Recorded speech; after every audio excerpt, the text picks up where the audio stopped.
Así como han habido grandes cambios en la humanidad, por ejemplo, la creación de la imprenta que nos permitió tener información en su momento impresa, así como el motor cambió, el motor a vapor cambió también la forma de trabajar y de cómo son los recursos y la transformación de los recursos. Blockchain va a ser parte de una nueva revolución o está siendo parte de una nueva revolución, y la palabra que acompaña esta revolución es confianza. Les presento a Luis Restrepo.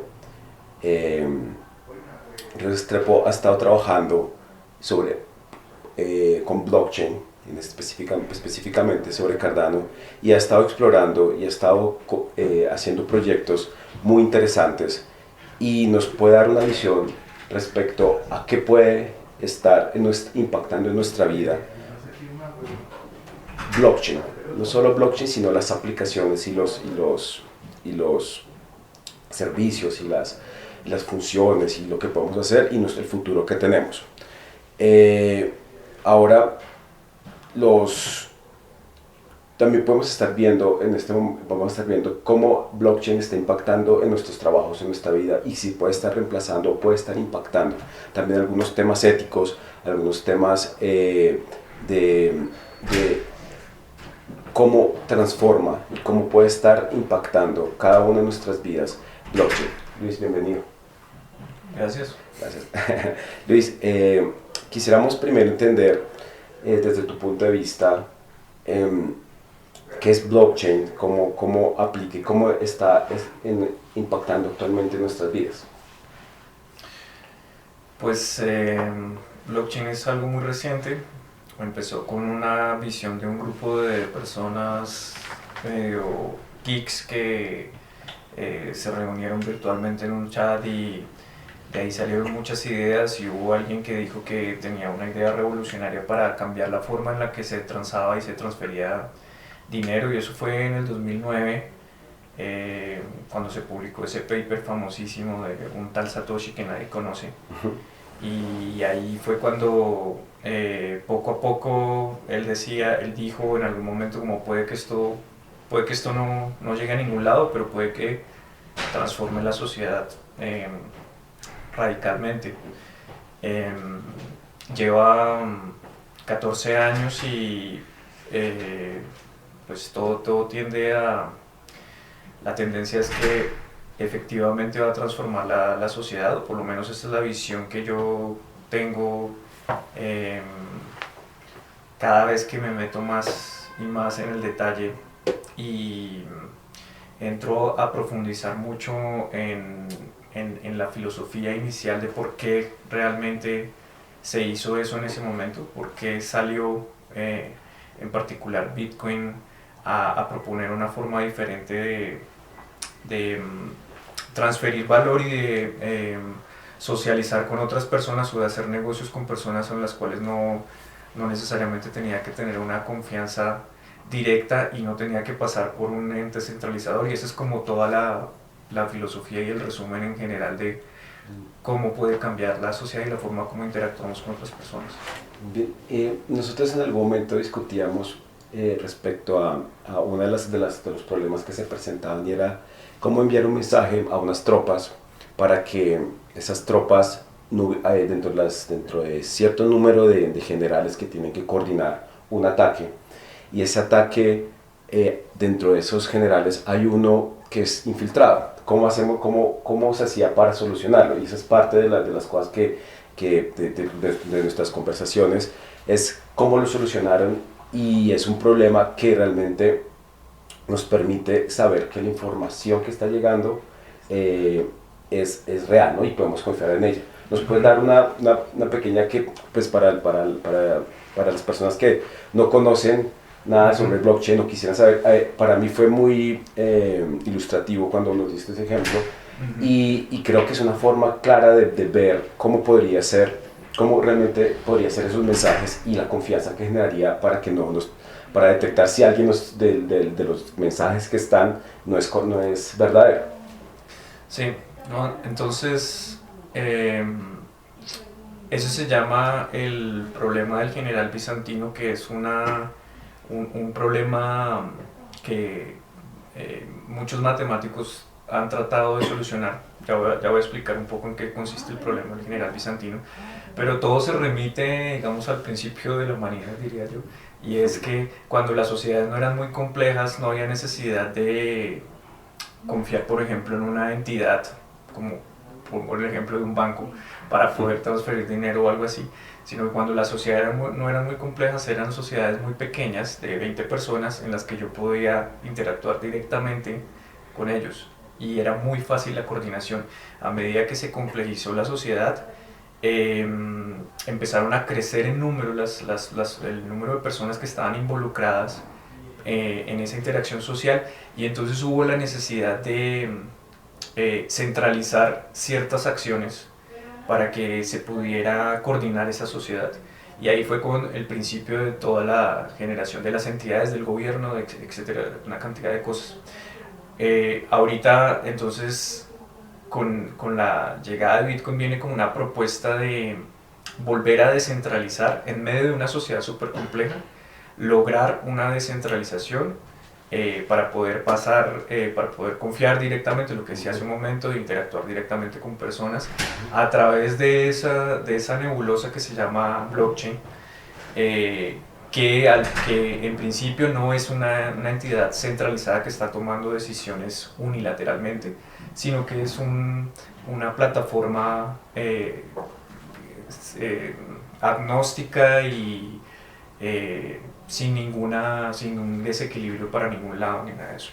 Entonces el problema del general bizantino es el problema que solucionó Satoshi justamente cuando dice, tengo 5 generales y quiero que haya un consenso entre ellos para generar una estrategia de invadir o no invadir a una población. Y entonces, ¿cómo transmito el mensaje para coordinarlos? Y hay uno que es como un teléfono roto, y hay uno que desvirtúa la información y dice, si la coordinación, si la decisión más beneficiosa para la sociedad es invadir a esa ciudad en ese momento, ese general bizantino está diciendo no invadan, y entonces se trata de generar una descoordinación y de romper el consenso entre esas personas. La forma más fácil de solucionar ese problema es un monarca que les diga simplemente ataquen, ¿sí? O sea, de manera centralizada les dice ataquen y los coordina. Pero entonces el problema del general bizantino es cómo hago para coordinar a estas personas sin que haya un monarca y les diga directamente ataquen o no para ataquen. Que sean autónomos cada uno de los... Exacto. Y cómo se llega realmente a la decisión más beneficiosa para esa sociedad en particular. Entonces ese es el problema del general bizantino, que se resolvió con ahora pues súper famoso lo que se llama la prueba de esfuerzo o la prueba de trabajo, que es tan comúnmente conocida en Bitcoin, y que además ahora pues ha sido criticada, entre otras cosas. Abro un paréntesis, estoy totalmente en desacuerdo de las críticas, por ejemplo, ambientales, porque lo que hace Bitcoin para lograr el consenso y que esa sociedad de nodos que están interactuando ahí tomen la mejor decisión es a través de ese esfuerzo computacional para que alguien tenga mayores probabilidades de minar un bloque en un momento dado, y que todos estén de acuerdo que esa persona que está diciendo eso es la verdad, y todos se coordinen de esa manera. Y la forma de generar ese consenso, esa coordinación, es a través de quien hace más esfuerzo computacional. Y por lo tanto hay un consumo energético implicado, y esas son, pues, digamos, como todas las críticas. En términos muy generales, ese es como el problema del general bizantino. Genial. Luis, en algún momento mencionabas las organizaciones autónomas descentralizadas, y es parte del problema que trata de resolver, y una de las aplicaciones que trata de resolver blockchain. Había un momento que la sociedad se puede coordinar con cierto número de eso, y ya llega un punto que es necesario comenzar a poner entes gubernamentales para poder coordinar esa sociedad. esas aplicaciones de organizaciones autónomas descentralizadas en la vida actual, ¿tú cómo la ves? ¿Cómo se podría aplicar? Y cómo impactaría de nuevo en nuestra vida ya descentralizarlo, o inclusive crear sociedades que sean autónomas con ciertas reglas, con contratos inteligentes. ¿Cómo lo ves? ¿Cómo crees que podría funcionar Sí. real y su impacto? Es un tema muy nuevo que no se ha explorado con datos todavía. O sea, la gente más que está metida de fondo en eso en este momento, están descubriendo terrenos inexplorados en la sociedad, digamos. Cómo coordinarse en una empresa, por ejemplo, pero esa empresa no tiene un CEO, no tiene una cabeza que vaya generando jerárquicamente un mensaje coordinado, sino que son sociedades o comunidades que son totalmente planas, asociadas en grupos de intereses, y todo el tema es cómo coordinarse o cómo tomar las decisiones para avanzar en esa sociedad. Entonces hay puntos a favor y en contra. Y es una cosa de descubrimiento de ver si eso realmente tiene sentido, funciona o no. Y lo digo, por ejemplo, que el nombre técnico es DAOs, ¿no? Que es como organizaciones autónomas descentralizadas. Y hay muchas que han florecido en este tiempo, pero son increíblemente ineficientes, por ejemplo, en la forma de avanzar, porque ¿cuál es la forma más eficiente de tomar decisiones? La toma de decisiones dictatorial. Cuando Sí, alguien dice simplemente haga esto y se avanza rápidamente, sí, porque digamos que no hay necesidad de preguntarle a todo el mundo, venga, no sé qué quiere. Entonces las DAOs, como funcionan es, apuestan mucho al poder de la votación. Entonces la forma de avanzar es a través de la votación, como una democracia dentro de la misma sociedad pequeña. Entonces imaginémonos una compañía de software de desarrollo que trabajan tipos en diferentes partes del mundo, pero no tienen un CEO ni nada de eso. Simplemente saben que quieren hacer un desarrollo tecnológico y que les gusta esto, se agrupan en especialidades, pero cuando van a tomar las decisiones, entonces van mucho al consenso nuevamente, y en este caso es a través de la votación, para poder avanzar en un objetivo específico. Y claro, la votación tiene una cantidad de implicaciones de tiempo, costo, etcétera, que se utilizan tecnologías, blockchain, lo que sea, pero digamos que hace el proceso de toma de decisiones y de avanzar, y por lo tanto de eficiencia, un poco más lento. Entonces se está en ese proceso de encontrar cuál es el punto óptimo entre descentralizarlo mucho, descentralizar una sociedad absolutamente, o centralizarlo totalmente. O sea, los dos extremos evidentemente son nocivos. No es que descentralización total también sea totalmente deseable, y en función también de la necesidad de cada una de las sociedades, no necesariamente hay una respuesta única, sino que hay sociedades, si los individuos, por ejemplo, son más inmaduros en muchas cosas, necesitan más paternalidad, más centralización. Y si hay individuos que son mucho más autónomos, justamente, pueden ir a más descentralización, pero no hay una respuesta específica. Entonces está madurando, está creciendo, y pues está, por así decirlo, se está probando para en qué aplicaciones se pueden hacer. Pero si pudiéramos ver un contrato inteligente, un DAO, en que actualmente se pueda estar aplicando o que pueda estar impactando alguno de los esquemas tradicionales, ¿cuál creerías que sería uno de esos esquemas que podrían ser impactados o directamente influenciados para que mejoren o que puedan hacer realmente un cambio en lo que vemos actualmente, cómo funcionan los diferentes fintech, ya sean bancos, ya sean calificadoras de riesgo, ya sean fondos?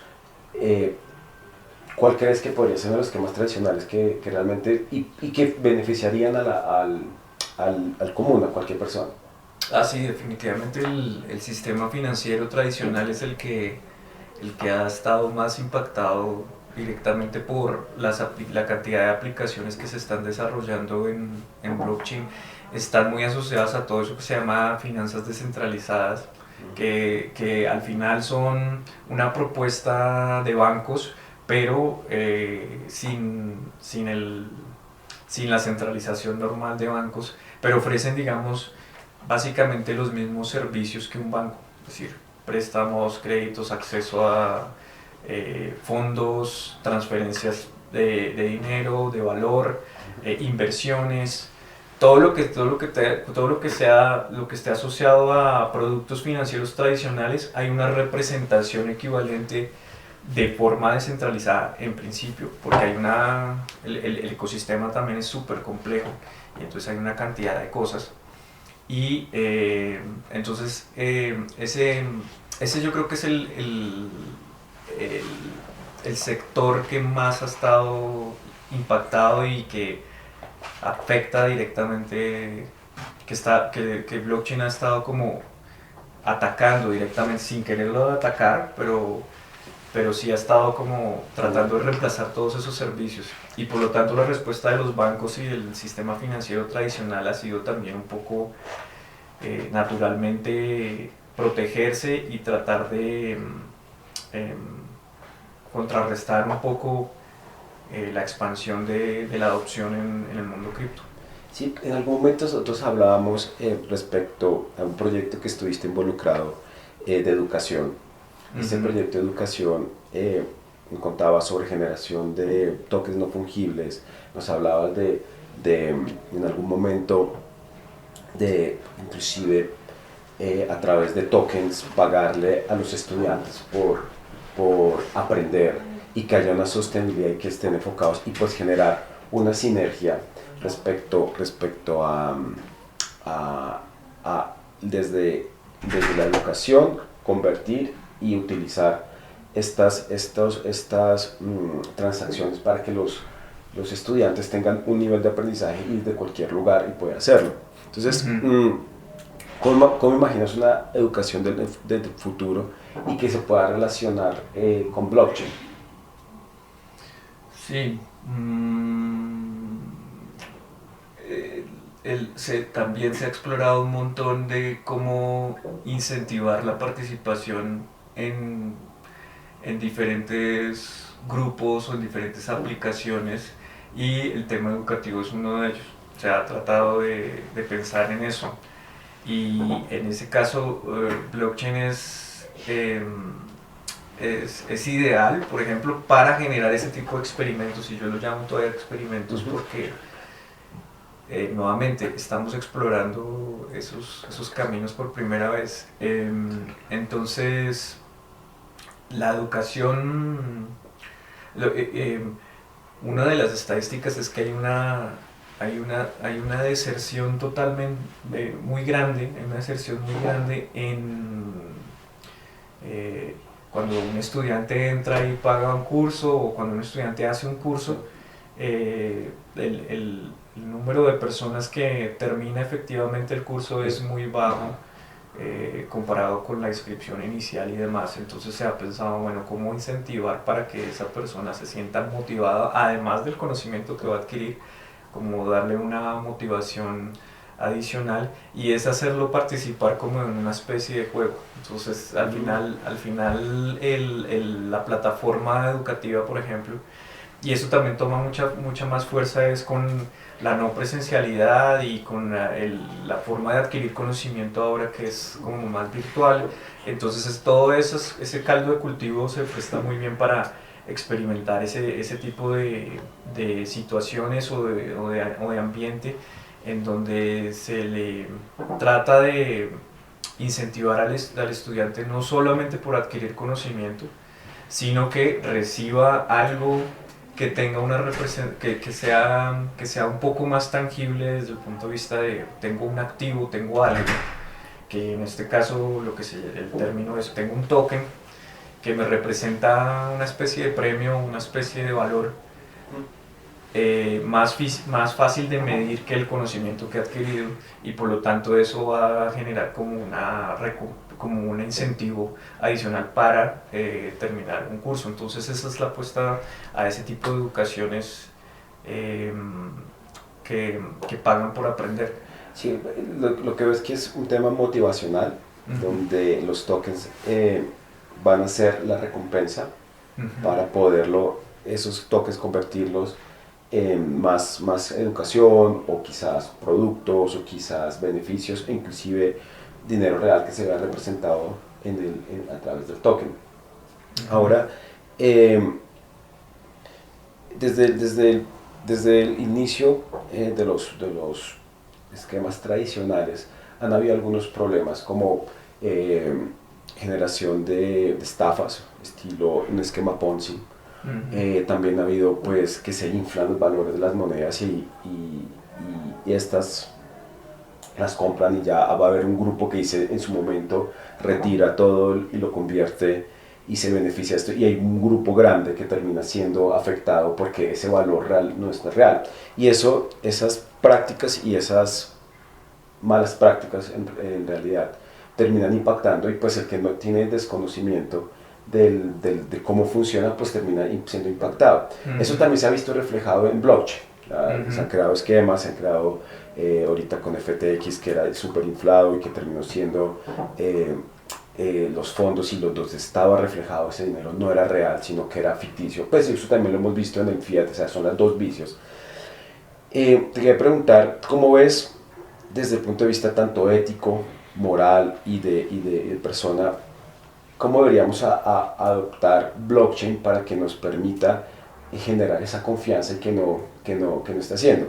Porque nosotros en este caso, y lo hemos hablado varias veces, nosotros somos dueños de las billeteras, no es que haya un tercero, pero algunas veces se pone una capa encima para que se vea, pero realmente no tenemos reflejado lo que tenemos de dinero, en este caso ya sea Block, ya sea Bitcoin, ya sea Ethereum, ya sea ADAs, pero se le pone capa encima y evitar ese tipo de malas prácticas en lo que está ocurriendo. O sea, ¿tú qué le dirías a un grupo de personas que no tiene idea, cuáles serían como los tips para decir, venga, esto no está como correcto, o qué debería yo tener en cuenta para que realmente pudiese sentirme más seguro? Porque realmente es eso, uno se siente seguro, pues un mundo puede ser solo el concepto, uno ya es un concepto abstracto, es un concepto de nuevo, pero para que las personas se sientan tranquilas al ingresar al mundo y comenzar realmente a utilizar tecnología, porque realmente podemos hacer transacciones persona a persona, podemos ver en tiempo real, casi que en tiempo real,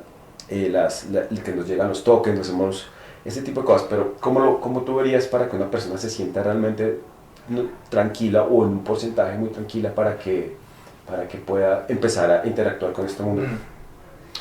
Pues tocó un resto de temas, o sea, y hay un montón de cosas que decir, que al final concluyen a una serie de recomendaciones muy básicas de pronto. Sí. Pero yendo un poco atrás de todo ese argumento, es que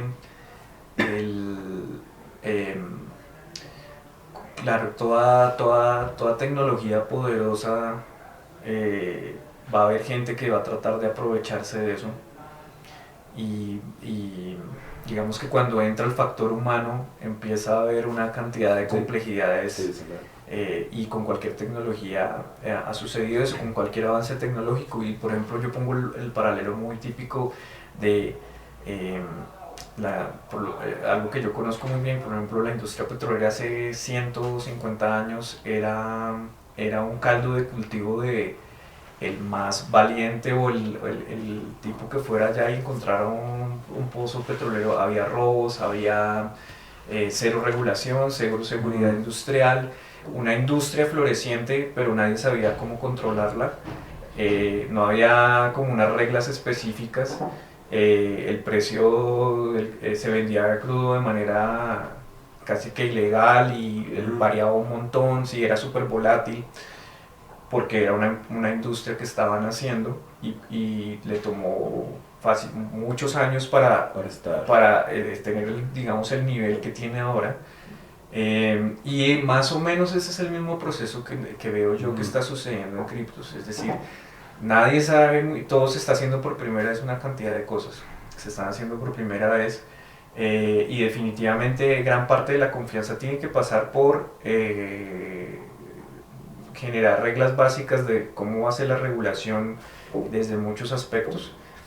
La parte legal, el mayor reto es que como esto es descentralizado, entonces esto digamos que traspasa naciones, y aquí tradicionalmente pues las naciones son las que van diciendo leyes específicas para la nación, pero esto como es transnacional, sí, digamos que entonces esa regulación es un poco más compleja, pero yo veo y tengo confianza que hay un proceso que se está dando para tratar de poner las reglas y los factores de juego mucho más claros.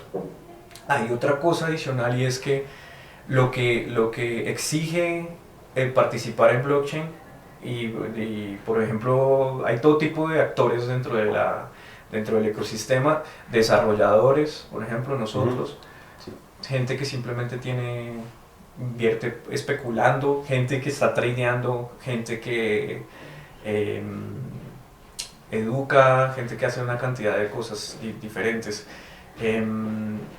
pero en términos generales lo que exige la blockchain es un nivel de madurez financiero en el que yo me hago responsable de las decisiones, justamente porque si por ejemplo yo llego a perder unos fondos, no puedo ir a un banco a reclamar esos, sí, que oiga, se me perdió, usted por qué no me respondió, no.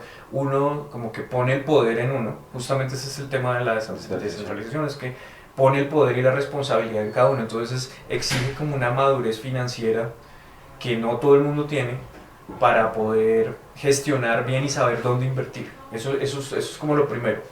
Lo segundo es que hay ciertas alertas básicas que uno sabe identificar, y que es un criterio muy sencillo, y es por ejemplo que no hay dinero fácil. Entonces cualquier esquema que ofrezca rentabilidades absurdas, pues la gente se deja llevar y manda su dinero diciéndoles que es cripto y que es el cambio y y simplemente ponen su dinero y se desaparece eso ahí, y efectivamente esa alerta, digamos que es el primer filtro más grande. Si hay una rentabilidad absurda, uno más uno no es por ahí, no es por ahí, eso el valor no se genera del aire, no tan fácil, entonces eso es como una alerta. Lo otro es qué tan descentralizado es, si es realmente una capa 1 de blockchain, o si simplemente yo estoy en una página web supuestamente invirtiendo eso. Ese es otro punto de alerta para determinar dónde voy a enviar yo mi dinero, o a dónde quiero yo apostarle, o qué quiero hacer yo con mi capital, ¿sí? Entonces, en términos muy generales digo yo, si alguien quiere invertir en criptos, por ejemplo, no sé si me estoy desviando un poco de la pregunta, pero por ejemplo, si alguien quiere invertir en criptos, inicialmente que vaya directamente a las capas 1, o sea, Bitcoin, las grandes blockchain, y directamente invierta ahí, y que sea dueño de su propio capital, que nadie más se lo administre, porque entonces está rompiendo todo el paradigma justamente inicial de... Sí, por ejemplo, si quisiéramos hacer un pensum, y creo que es parte de educación financiera, que es tanto fiat como blockchain, que va en paralelo ahora. Desde el punto de vista de si quisiéramos en un colegio y quisiéramos desde ver, si quisieras enseñarle a niños de primaria, por ejemplo, ya sobre blockchain, y qué prácticas ya está, así como estás diciendo, que genere unos intereses, unos beneficios grandes a corto plazo, eso es una alerta, o que yo no tenga control de mis recursos, sino que hay un tercero que lo está administrando, y ese riesgo que ese tercero se desaparece ahí, o tiene alguna falla dentro de su proceso. Pero si quisiéramos tener un pequeño pensum, así como ahorita nos enseña contabilidad, nos enseña matemáticas, lógica, programación, ¿cuál sería esas ideas o el programa que pondrías para que un niño debería estar aprendiendo desde el colegio, desde tanto educación financiera como desde el punto de vista de blockchain? ¿Pero como materias o algo así? ¿O como Sí, sí, podría ser más como una materia, o podría ser como un pequeño programa o que pudiesen tener, o sea, como los niños que deberían estar aprendiendo. Pues de niños. Yo creo que eso aplica para todos, porque en términos financieros todos somos niños, o sea, no nos han educado mucho a eso, justamente, a ser responsables de nuestro propio dinero, sino que a todo el mundo nos gusta delegar ese problema. Entonces, y eso no tiene que pasar por blockchain, eso debería ser en términos generales. Ese tema de la educación financiera para todo el mundo debe ser súper importante, de cómo, primero, tener una definición, tener un concepto muy claro de qué es el dinero, o sea, de qué implica ser dinero, todos esos factores de qué le da valor al dinero, qué es fungibilidad, por ejemplo, capacidad de transportar dinero, por ejemplo, porque, por ejemplo, no sé, el oro tiene más valor que otro metal. Sí, todos esos conceptos que definen la palabra dinero, creo que por ahí debe empezar el programa, Okay. lo que yo me imagino. Por ahí debe empezar definiendo dinero y cómo se representa el valor, cómo se le da el valor a ese componente físico que representa valor, digamos. Cómo la sociedad le da valor, qué tan subjetivo es o qué tan objetivo es ese valor que se le da a la sociedad. Porque ese billete, yo confío en que ese billete, que es un papel, voy a poder adquirir algo físico, ¿sí? Entonces todo ese concepto de cómo al final es cómo funciona el mundo un montón, debería pasar por ahí inicialmente, todo el mundo en esa educación financiera, y ya después viene pues cómo se genera valor, cómo invertir, el trabajo, por ejemplo, el trabajo físico y el trabajo intelectual de las personas, cómo está conectado en la generación de valor, también me parece fundamental, ¿sí? Y vuelvo a lo mismo, ¿no? La generación de dinero fácil no existe realmente. Sí. Y todo está asociado a un trabajo que ha sucedido previamente para generar algo, para generar una riqueza. Entonces, eso, como que ese sería el proceso que diría yo. Genial, Luis.